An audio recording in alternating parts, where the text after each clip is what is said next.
तो सुबह सुबह वे महापुरुष मंगला में पहुंच गए और मंगला में जाके ठाकुर जी के मंदिर के बाहर मुख्य द्वार पर बड़े बेचैन से बैठे थे, बड़ी चिंता सी में बैठे थे। इतने में ही सूरध्वज जी आए, मदन मोहन सूरदास जैसे आए तो आकर के कहा, भगवान मंगला को समय है क्यों, आप चलेंगे नहीं दर्शन करने? अरे कहा बताऊं, मैं तो बड़ा परेशान हूं। बोले कहा भय हो? बोले आज 5वीं बार है, अब तक 5 बार मेरी पादुका चोरी है गई बाहर से, मैं उतार के जाता हूं दर्शन करने, कोई ले जाता है, मैं कहां उतार के जाऊं, मैं तो बड़ी चिंता में हूं, कोई भैया देखभाल करे मेरी पादुका की तो जाऊं भीतर। मदन मोहन सूरदास बोले भगवान सामने खड़ा हूं मैं, आप कैसे, लाइए ना पादुका दीजिए, आप जाओ दर्शन। नहीं नहीं, आपका नियम है अष्टयाम सेवा का, आप मंगला से शयन तक दर्शन करते हो, आप तो दर्शन करने जाओ। मदन मोहन सूरदास जी बोले मैं हर बार मांगता ही यही हूं ठाकुर जी से कि मुझे पादुकाओं की सेवा दो, आप पादुका दे दीजिए, आप दर्शन करके आओगे फिर मैं चला जाऊंगा। संतों ने अपनी पादुका दे दी और श्री मदन मोहन जी ऐसा नहीं कि बहुत संकोच में सेवा कर रहे हो, इतने आनंद में भर गए, पादुका लेके हृदय से लगा ली, नेत्रों से आंसू झरने लगे। बोले आज मेरी सेवा मानो मदन मोहन जी ने स्वीकार कर ली, जो नित्य मांगता था आज मिल गया। संत बोले प्रथम प्रश्न का तो इन्होंने समाधान कर दिया, मतलब पहला भाव तो अच्छा लगा कि पादुका इन्होंने, अब देखूं कब तक स्वीकार करेंगे। संत भीतर गए और भीतर जाके बाहर निकले ही नहीं, बैठे ही रहे भीतर। ठाकुर जी की मंगला हो गई, श्रृंगार हो गई, बाल भोग हो गया, ग्वाल हो गई, राजभोग हो गई,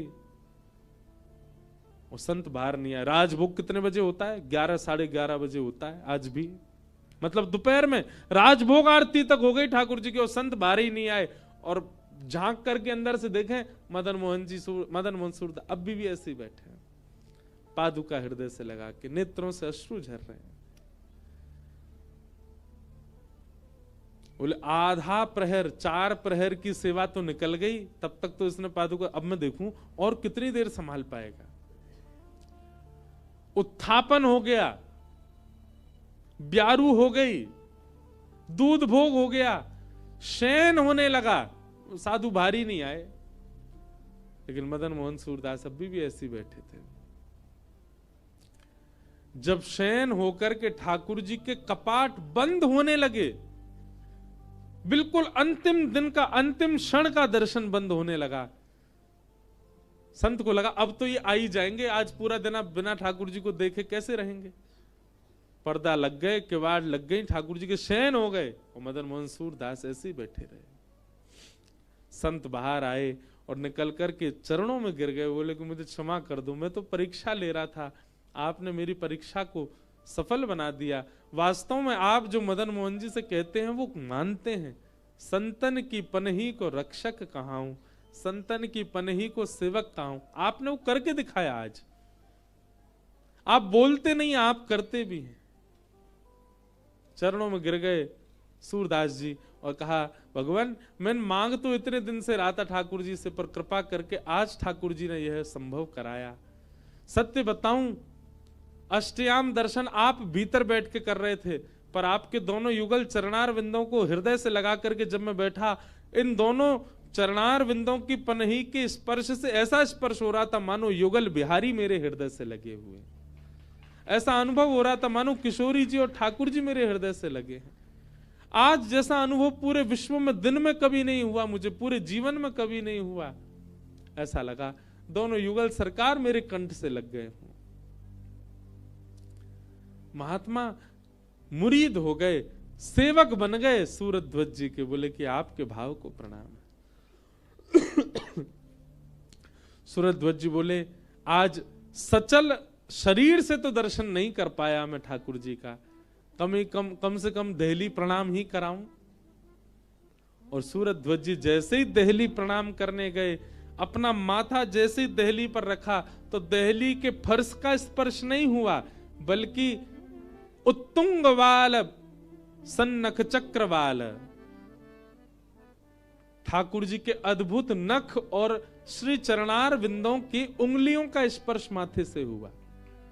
जैसे स्पर्श हुआ स्पर्श होते ही सूरज ध्वज जी बोले, अरे ये फर्श की जगह ऐसो काय को लग रहा हो, कोई के चरण है। जैसे ही नेत्र खोल करके और ऊपर उठ करके देखा, साक्षात मदन मोहन जी खड़े हैं।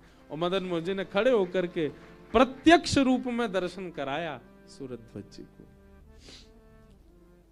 ये तो केवल संत चरणों की पनही की सेवा का प्रताप था। ऐसे हैं वैष्णवों के चरणारविंद। तो भैया कभी किसी महापुरुष के चरण छुओ मत जब तक वो आज्ञा ना दे। कई लोग जबरदस्ती छूते हैं, नहीं, वे आज्ञा करें तो ही छुओ, नहीं तो दूर से प्रणाम करो। आपका भाव होना चाहिए चरणों के प्रति।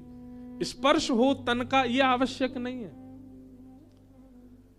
महापुरुष स्वयं प्रदान कर दे तो ही ठाकुर जी प्रसन्न होंगे। जैसे सूरज ध्वज जी को महापुरुष ने स्वयं अपनी पादुका दे दी और उन्हीं पादुकाओं की सेवाओं से ठाकुर जी प्रकट कर लिए। तो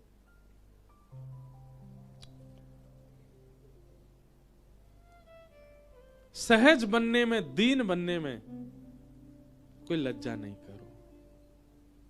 भगवान ने पादुकाओं की सेवा की, किनकी? वैष्णवों की। जिनकी पादुकाओं की सेवा स्वयं ठाकुर जी कर लेते हैं, उनकी पादुकाओं की सेवा हम ना करें। पादुकाओं की सेवा का मतलब आप प्रत्यक्ष पादुकाओं की सेवा मत माना कीजिए। पादुका वंदनीय क्यों है, चरण वंदनीय क्यों है? जिन गुरु के नेत्रों से हमको ऊर्जा प्रदान होती है, जिन गुरु की वाणी से हमको ठाकुर जी प्राप्त होते हैं, जिन गुरु के मस्तिष्क से निकले हुए ज्ञान से हमको भगवत मार्ग प्राप्त होता है, वे गुरु जिन पादुकाओं पर खड़े होते हैं, चरणों पर खड़े होते हैं, वो हमारे लिए वंदनीय है। इस भाव से विशेष रूप से पादुकाओं की सेवा करते जा रहे हैं, चरण सेवा करते जा रहे हैं, पर गुरु के वचन नहीं सुन रहे हैं तो कोई लाभ नहीं होगा। मन और बुद्धि ये दोनों सुधारने पड़ेंगे पहले वचनामृत से, तब गुरु के चरण सेवा आपको अधिकार प्राप्त हो सकता, नहीं तो उसके बिना आपको प्रणाम भी नहीं करना चाहिए। मन बुद्धि परिवर्तित नहीं कर पाए गुरु आज्ञा से, गुरु वचनामृत से, तो आप चरण छूने के अधिकारी नहीं है उस गुरु की। आप आज्ञा पालन नहीं करते अपने गुरु का, संतों का, वैष्णवों का, उन चरणों को छूने से अपराध और बन जाएगा आपको। पहले उनकी आज्ञा मानो, पहले उनके वचनामृत मानो, तब उनको प्रणाम करो। भगवान ने पादुका की सेवा की। इस प्रकार राजसूय यज्ञ हुआ। ग्रहण काल में सब यदुवंशी कुरुक्षेत्र गए और वहां ब्रजवासियों से भी मिलना हुआ। बहुत सुंदर ब्रज द्वारिका मिलन महोत्सव हुआ।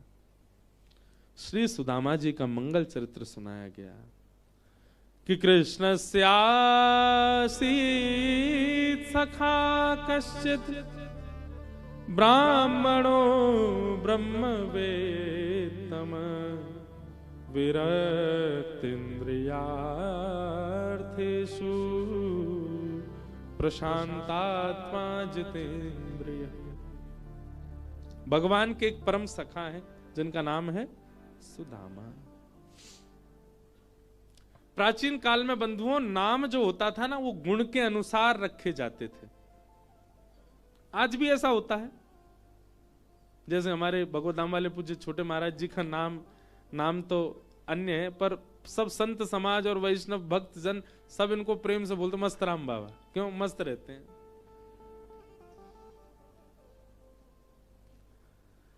तो गुण के अनुसार कई बार नामकरण हो जाता है व्यक्ति का। प्राचीन काल में और विशेष रूप से भागवत आदि ग्रंथों में हो सकता है कि मूल नाम कुछ और हो, गुण के नाम ही प्रकट किए गए हैं।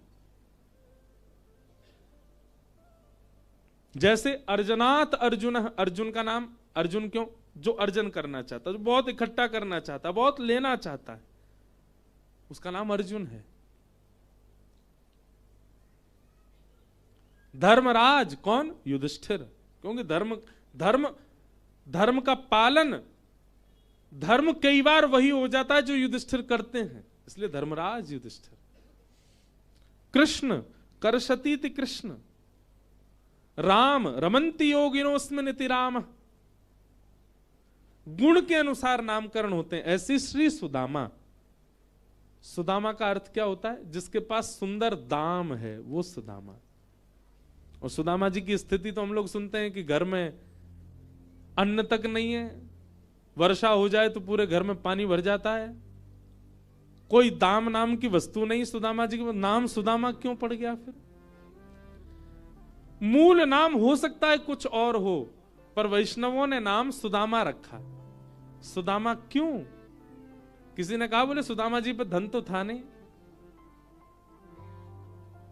अरे नहीं, सुदामा जी के पास में ऐसा धन था, ऐसा धन था जो कभी खर्च होता ही नहीं, और कितना भी खर्च कर लो वो बढ़ता ही जाता है।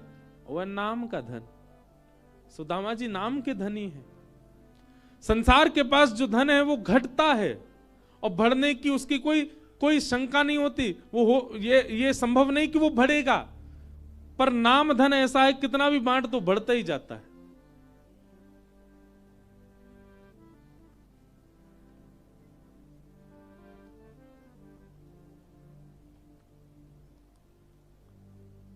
नाम रतन धन पायो जी में, नाम रतन धन पायो जी में, नाम रतन धन